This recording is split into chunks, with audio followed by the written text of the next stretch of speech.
Kementerian melalui Jabatan Kerajaan Tempatan telah pun meluluskan sejumlah 573 projek pembangunan di Kampung Baru dengan kos berjumlah 73 juta dan daripada jumlah keseluruhan 85 juta yang telah pun diperuntukkan, dan ada 3 skop kategori utama yang telah pun diberikan perhatian. Pertamanya adalah projek pembangunan infrastruktur yang terdiri daripada 366 projek, di mana 148 telah pun siap dan 218 masih dalam proses.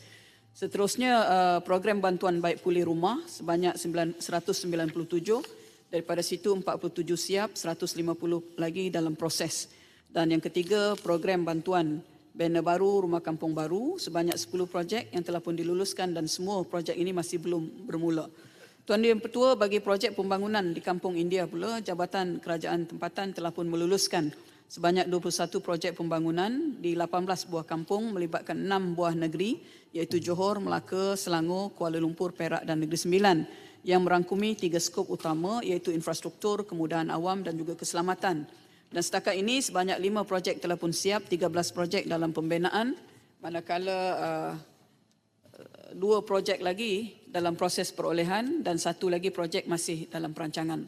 Kampung Baru telah pun diberikan peruntukan sebanyak 328.9 juta daripada tahun 2023 sehinggalah 2025 bagi pelaksanaan projek pembangunan yang memberi manfaat kepada penduduk di 613 buah kampung baru di seluruh negara.